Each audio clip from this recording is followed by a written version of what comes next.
오늘 말씀은 잠언 25장 13절 말씀입니다.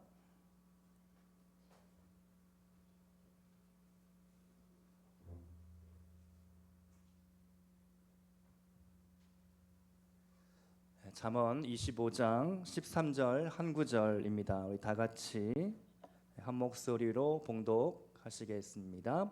충성된 사자는 그를 보낸 이에게 마치 추수하는 날의 얼음 냉수 같아서 능히 그 주인의 마음을 시원하게 하느니라. 아멘.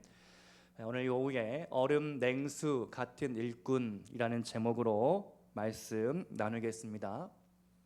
한여름 본격적인 무더위가 정점을 향해 올라가고 있는 것 같습니다.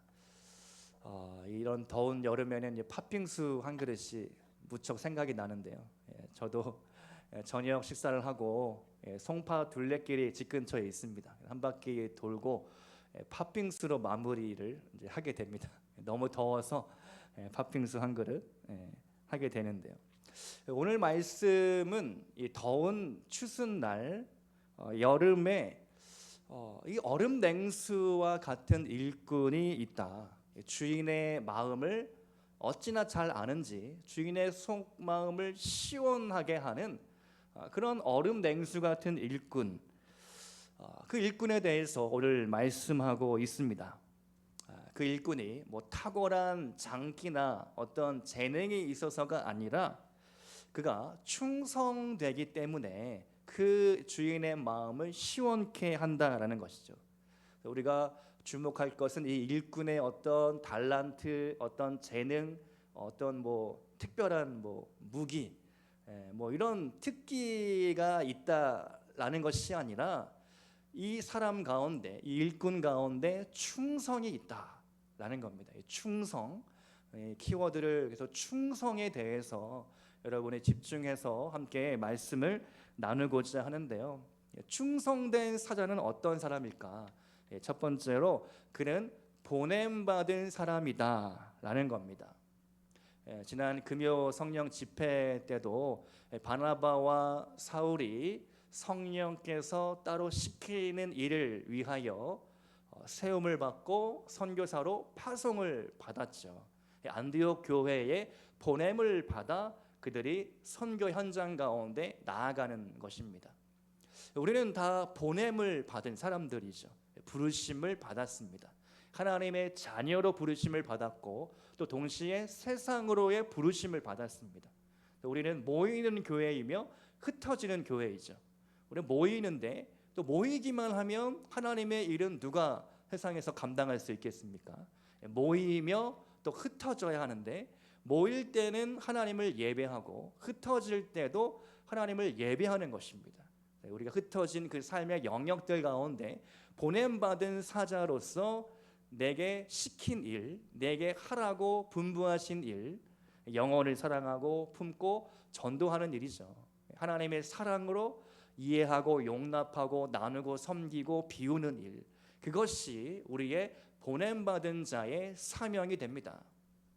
저희 첫째 아들이 중학생쯤 되었을 때 심부름을 몇 가지 시켜봤습니다. 첫 번째 심부름은 쓰레기를 집 밑에 내려놓고 와라. 잘 하더라고요. 훌륭하다. 그리고 집안일을 조금씩 뭐 시켜봤습니다. 뭐 빨래를 뭐 옮기고 뭐 이제 설거지 뭐 조금 하라고 이렇게 했는데 안 하죠. 근데 한 번은 마트에 가서 대파 한 단을 사와라. 이 정도면 이제 중학생이니까 할 수 있지 않겠나 해서 시켰습니다. 근데 대파를 사오기는 했는데 대파가 완전히 다 시든 거를 그냥 사온 거예요. 그냥 대파 한 단.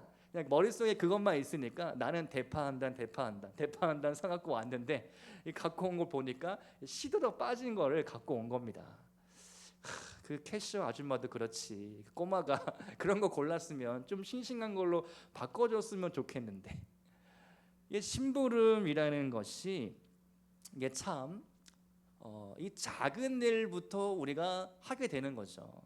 여러분 어린 시절에 부모님 심부름 어디까지 해보셨는지는 모르겠지만 이 심부름이라는 것은 작은 일, 뭐 집안일, 뭐 물 떠와라, 쓰레기 내려놔라, 뭐 이런 일, 너 방 청소를 해라, 이런 작은 일부터, 사소한 일부터 심부름이 출발을 합니다. 그럼 이제 점점 장성한 이제 아이가 어른이 되고 하면 이제 자기가 자기 앞가림도 하고, 대학 가서 또 아르바이트도 하고, 직장에 취업하면 부모님께 용돈도 드리고, 이런 일들을 점점 이게 하게 되는 것이죠. 하나님도 우리에게 심부름을 시키십니다. 작은 일부터 맡깁니다. 작은 일을 맡겨서 이 사람이 정말 신실하게 충성하게 잘 일을 하느냐 안 하느냐, 하나님이 우리를 지켜보시는 거죠. 제가 이제 부교육자 생활을 할 때에 참 이것저것 허드렛 일 많이 했습니다. 네. 그래서 뭐 바닥을 막 박박 키고 막 이제 많이 했죠. 뭐 청소부터 해서 뭐 성전 문단속, 또 비가 오는 날이면은 뭐 창문 다 닫고, 뭐 조금 규모 있는 교회는 뭐 지하 2층부터 지상 4층 5층까지 옥상도 있고, 막 성전이 크지 않겠습니까? 본당도 있고 교육관도 있고 구석구석에 있는데, 그런 데를 이제 그날 일기예보가 비가 온다 그러면 퇴근 전에 다 문을 다 닫는 거죠. 비가 안 들어오게. 그런 일부터 시작해서 여러 가지 일들 많이 해봤습니다. 노가다도 한번 뛰어봤습니다. 1층 리모델링 공사를 하는데 이제 그날은 이제 그 40일 동안 이제 목장갑 끼고 이제 일꾼이 되는 겁니다. 노가다 뛰는 겁니다. 그래서 청소하고 막 이제 막 철거 작업 막 하고 막, 이제 기술이 없으니까 제가 단순한 일을 하는 거죠. 철거 도와드리고 뭐 하는 거 막 하고, 여기 막 물집이 잡혀 보기도 하고, 다양한 일들을 많이 해 보았습니다. 하나님이 그런 사소한 일, 작은 일, 그런 일들을 정말 충성되게 하는지 안 하는지 다 일거수일투족을 지켜보신다라고 저는 믿습니다. 그 작은 일에 충성을 할 때 하나님이 중간 정도의 일을 맡기시고, 중간 정도의 일도 잘하면 좀 더 큰 일도 하나님이 맡겨주시는 거죠. 하나님은 우리를 그렇게 세상으로 보내십니다. 또 교회로 보내십니다. 교회에서, 세상에서, 일터에서 정말 충성되게 그 일을 하는지 안 하는지 사실은 아무도 안 볼 것 같은데 다 보고 있고, 하나님도 보고 계시고 사람들도 보고 있고 다 보고 있다는 것이죠. 본문에서의 이 충성된 사자는 왕의 명령을 받습니다. 왕을 대신해 다른 나라에 파견된 신하를 의미합니다. 오늘날로 대사인 것이죠. 왕을 대신해 다른 나라에 가서 왕의 명령을 위임받아서 그 역할을 감당하는 사람입니다. 중국 대사로서 역사상 최장수 대사로 기록된 인물이 있습니다. 온누리 교회의 김하중 대사님, 김하중 장로님이신데요, 평균 중국 대사의 임기가 22개월밖에 되지 않다고 합니다. 그런데 이분은 무려 6년 6개월 78개월 동안 중국 대사를 지내게 됩니다. 후에 통일부 장관도 역임을 합니다. 이분의 별명이 무엇인가 하면 기도하는 대사, 하나님께 묻는 대사입니다. 그 중국 대사로 근무하면서 하나부터 열까지 모든 것들을 다 하나님께 기도하고 묻고 듣고 그대로 순종하는 삶을 살았다는 겁니다. 아니, 이게 사회적으로 대사라는 그 직분과 명예가 있지 않겠습니까? 그가 배운 대로 경험대로 하면 되는데, 그래도 충분한 일인데 그가 겸손히 무릎 꿇고 성령님께 그날그날의 일정을 보고드리며 응답을 받은 대로 중요한 결정을 내렸다는 겁니다. 상당히 좀 의아한 부분이 조금 있는데요, 제가 책을 좀 조사해 봤더니 이런 에피소드가 나옵니다. 2003년 봄, 중국을 중심으로 동남아에 사스라는 전염병이 돌았습니다. 여러분 기억하십니까? 사스. 중국에 있는 모든 외국인들에게 철수 명령이 그때 떨어지게 됩니다. 이 기도하는 대사 김하중 대사가 성령의 음성을 듣는데 철수하지 말라. 그런 응답을 딱 듣습니다. 그리고 그대로 우리는 철수하지 않는다라고 결정을 한 것이죠. 그때 이제 부하 직원들도 막 반발을 하고 난리가 났다고 합니다. 그러나 끝까지 철수하지 않고 그 자리를 지킨 것이죠. 그 결과 다른 나라가 다 떠난 중국에서 중국 정부를 돕는 한국 대사관, 이 대사관의 그 인정을 받고 중국 정부가 엄청난 칭찬을 했다라는 것이죠. 또 그해 5월 달에 서울에서 124개국 대사가 모여 회의가 열리게 됩니다. 그저 사스 전염을 걱정하는 청와대에 의해 이 중국 대사 김하중 대사님은 참석을 못하게 된 겁니다. 그 외에 다른 123명의 대사들은 그 당시가 노무현 대통령인데 대통령을 다 만나게 된 것이죠. 김하중 대사가 기도하기를 하나님, 제가 대통령을 접견할 수 있는 기회를 달라라고 기도를 하게 됩니다. 그리고 정말 놀랍게도 청와대에서 이 김하중 대사만을 꼭 집어서 오라고 연락을 받게 된 것이죠. 그때 이 김하중 장로님이 정말 전율을 느꼈다라고 합니다. 노무현 대통령의 방중이 7월 초로 예정되어 있었을 때 역시나 전염병을 걱정하는 청와대 스태프들은 다 대통령에게 중국을 가면 안 됩니다라고 이야기했다라고 합니다. 그러나 노무현 대통령이 김하중 대사에게 내가 중국에 방문해도 되겠습니까? 라고 묻자 김하중 장로님이 자신 있게 6월 말이 되면 사스는 끝날 것이니 대통령님 중국에 방문하셔도 좋겠습니다 라고 말했다는 것이죠. 놀라운 것은 그해 6월 24일에 사스가 종료되고 대통령이 중국에 들어왔다라는 것입니다.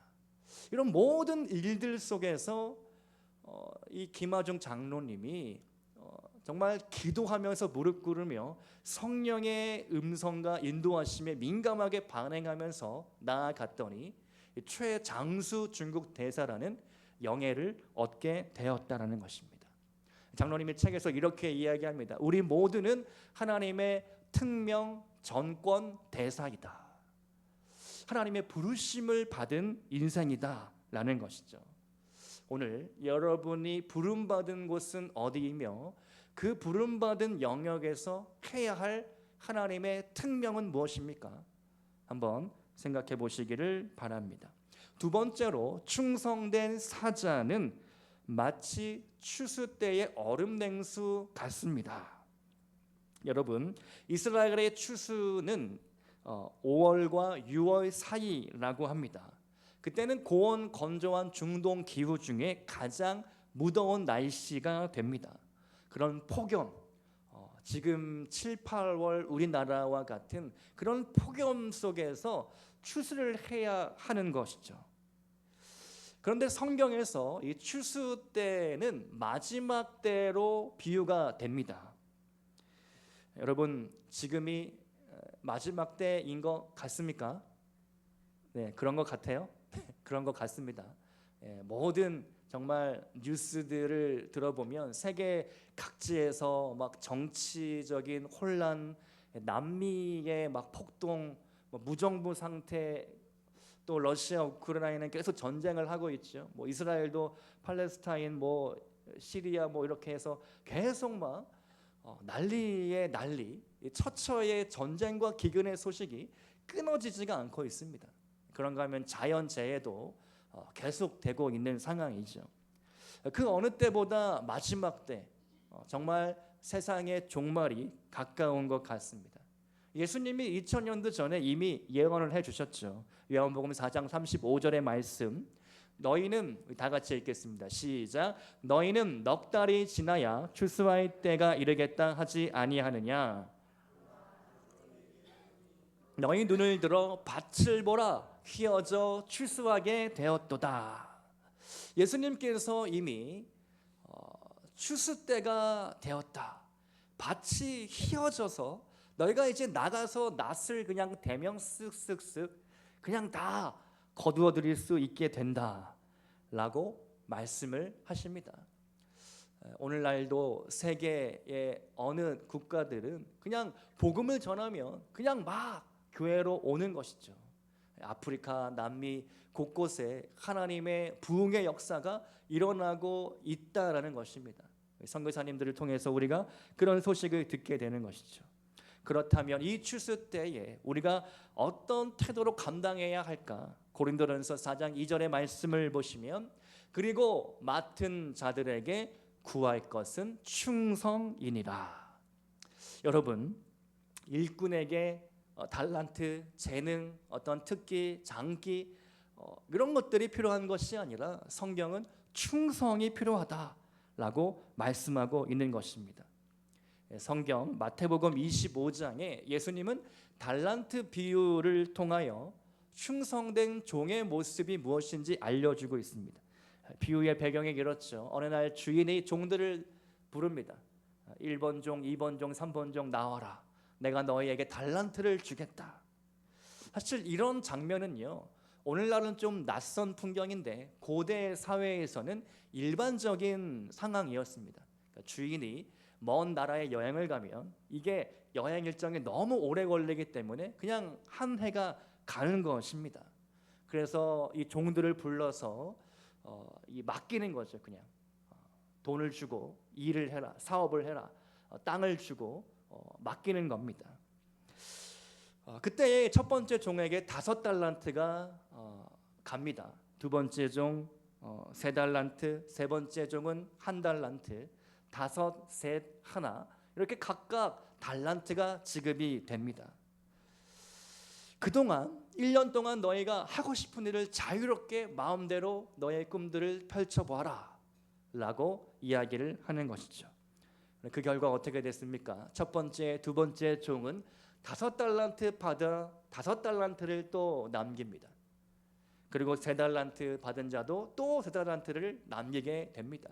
그러나 마지막 종은 이 1달란트를 받은 거에 악 감정을 품고 주인을 욕하고 불평하며 그 1달란트를 어떻게 했습니까? 땅에 감춰뒀죠. 그리고 주인이 돌아왔을 때 그냥 다시 그 1달란트를 반납을 하게 됩니다. 차라리 은행에 넣었으면 이자라도 받았을 텐데 예수님께서 이렇게 말씀하시죠. 마태복음 25장 23절 말씀, 첫 번째, 두 번째 종에게 이렇게 말씀합니다. 착하고 충성된 종아, 내가 적은 일에 충성하였음에 내가 많은 것을 내게 맡기리니 내 주인의 즐거움에 참여할지어다. 그러나 이 세 번째 종은 호되게 책망을 하게 됩니다. 26절의 말씀, 악하고 게으른 종아, 나는 심지 않은 데서 거두고 해치지 않은 데서 모으는 줄로 네가 알았느냐. 사랑하는 성도 여러분, 어떤 차이가 이 칭찬과 책망의 결과를 낳은 것입니까? 바로 종의 마인드, 종의 태도인 것입니다. 긍정적인 마음으로, 진취적인 사고로 내가 1달란트밖에 없지만 내가 이것으로 무언가 꿈꾸고 하리라 라고 나아간 것이 아니라 그냥 다른 사람과 비교하며 열등감에 빠지고 불평하고 주인을 욕하고 악한 감정을 가진 채 좌절하고 절망 가운데 그냥 넘어져 있었다는 것이죠. 청지기 정신, 그것이 우리에게 필요하다는 것입니다. 마태복음 25장 24절과 24절의 말씀을 보면 이 첫 세 번째 주인의 이 심리를 알게 됩니다. 우리 한번 같이 읽어보겠습니다. 시작. 1달란트 받았던 자는 와서 이르되 주인이여, 당신은 굳은 사람이라 심지 않은 데서 거두고 해치지 않은 데서 모으는 줄을 내가 알았으므로 두려워하여 나가서 당신의 달란트를 땅에 감추어 두었었나이다. 보소서, 당신의 것을 가지셨나이다. 자, 여러분, 이 말 속에서 상당한 이 원망과 불평이 느껴지십니까? 보소서, 당신의 것을 가지소서. 왜 나에게 이렇게 한 달란트밖에 안 줘놓고 뭘 기대하셨습니까? 이런 거죠. 이것이 오늘 우리의 모습은 아닌가 한번 돌아보기를 원합니다. 여러분, 우리 충분합니다. 여러분의 나이도 충분하고 여러분의 상황도 충분하고 여러분의 환경도 충분합니다. 지금 있는 것, 가진 것, 장사 미천, 그것으로 하나님께 올려드리고 하나님께 기도하며 새로운 일들을 한번 꿈꿔보시고 주님을 위하여, 주님 나라를 위하여 내가 할 수 있는 일, 작은 일부터 시작해 보시기를 바랍니다. 여러분이 알고 있는, 여러분이 매일 만나고 있는 그 한 사람, 그 한 사람을 타겟으로 삼아 복음을 나누시기 바랍니다. 사랑을 나눠보시기 바랍니다. 작은 음료수라도 하나 나눠보시기 바랍니다. 작은 카톡의 메시지도 한번 보내보시기 바랍니다. 우리 구역에 나오지 않는, 힘들어하는, 또 질병과 재정적인 여러 가지 상황에 매이고 힘들어하는 지체들이 있다면 하루에 한 번, 일주일에 한두 번 카톡, 문자, 전화 한 번씩 해보시기를 바랍니다. 충분히 할 수가 있습니다. 그렇게 우리가 맡은 바 일에 충성을 할 때 하나님이 일하기 시작하는 것이죠. 제가 매일 단톡방에 기도 제목을 올리면서 그 명언 하나를 넣어 놓았습니다. 사람이 일하면 사람이 일할 뿐이지만 사람이 기도하면 하나님이 일하시는 것입니다. 기도해야 하나님이 일하시는 겁니다. 그냥 우리가 일만 한다면 우리는 일꾼으로 끝날 것입니다. 그러나 우리가 일하면서 기도하면 하나님이 그 일 가운데에 함께 하시고 기름 부으시고 새로운 역사가 일어나게 된다라는 것입니다. 창세기에 충성된 일꾼의 모습이 하나 소개가 됩니다. 바로 아브라함의 종인 엘리에셀입니다. 하나님은 아브라함에게 약속한 아들을 주시지 않습니다. 그래서 아브라함은 내 상속자, 내 유일한 후계자는 이 다메섹 사람 엘리에셀 뿐입니다 라고 한탄을 하게 됩니다. 그런데 하나님께서 격려하실 때 이삭이 태어나게 된 것이죠. 그리고 이제 아브라함은 이 믿었던 신뢰하는 종 엘리에셀을 통하여 이삭의 신부감을 데려와라 라는 특명을 내립니다. 그래서 이 엘리에셀이 길을 떠나는 것이죠. 먼 길을 떠납니다. 아브라함의 친척 중에 누가 신부감이 될 수 있을까? 메소포타미아 나홀의 성에 가게 됩니다. 거기서 이 엘리에셀은 들어가기 전에 먼저 하나님 앞에 기도를 드립니다. 저는 참 신기합니다. 이 다메섹 사람, 다른 나라에서 온 이 엘리에셀이 어떻게 신앙을 갖게 됐고 믿음을 갖고 기도를 했을까?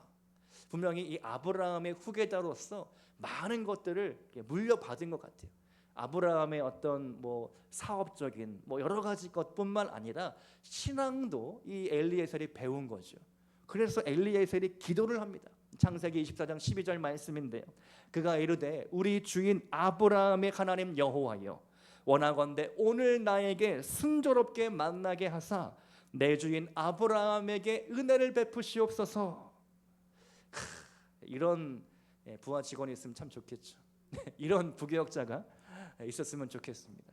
아브라함의 하나님 여호와여, 아브라함에게 은혜를 베푸사 종에게 순족하게 그 신부감을 만나게 하옵소서. 기도를 드립니다. 그리고 이 엘리에셀은 정말 총명했어요. 머리가 빨리 돌아갑니다. 그래서 구체적인 상황을 머릿속에 떠올렸습니다. 내가 우물 곁에 서 있을 때 가장 먼저 나에게 물을 떠주는 호의를 베푸는 여인이 있다면 내가 그 여인에게 다가가서 이삭의 신부감이 될 수 있도록 내가 하겠습니다. 그런 구체적인 상황을 이제 이미지를 떠올리면서 기도를 하고 마음속으로 품는 것이죠.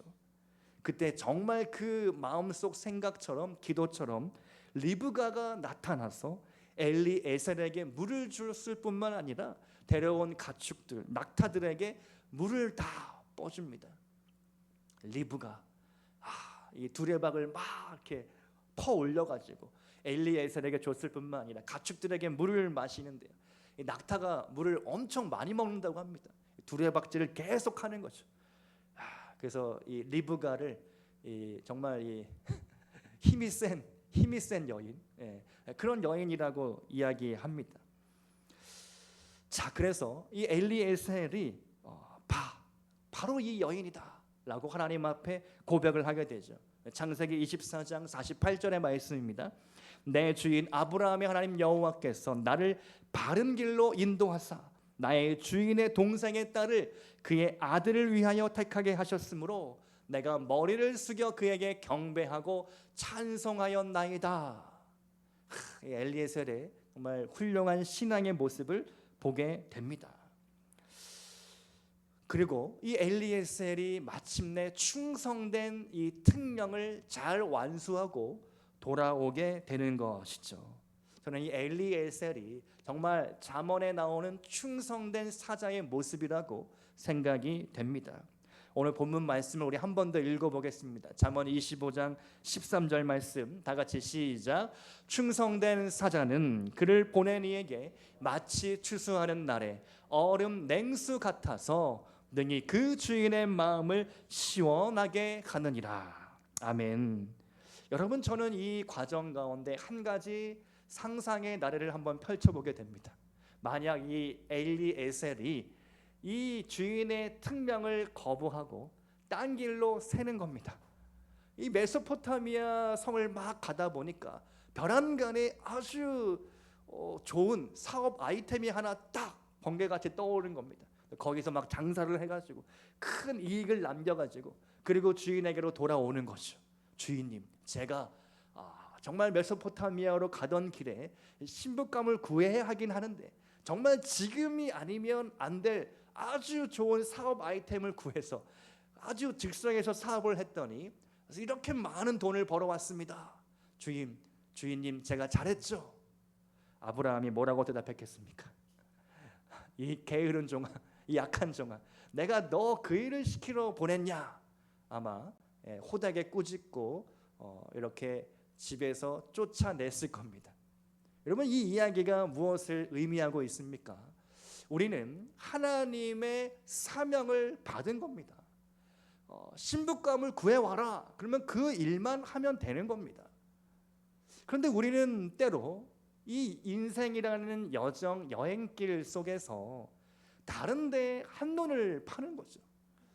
하나님의 이 길로 가라, 이 일을 해라, 너의 인생의 목적과 인생의 비전은 이것이다. 사업을 통해 영광을 올려드리고 하나님 선교와 세계 선교를 위해서 감당해라. 너가 하고 있는 직장과 일터를 통하여 그 안에 있는 직장 동료에게 복음을 전하고 하나님의 사랑으로 섬겨라. 저는 담임 목사로서 부르심을 받았기 때문에 목회를 충성되게 하라. 기도해라, 말씀 봐라, 설교하고 예배하고 이런 여러 가지 우리가 사명을 받은 겁니다.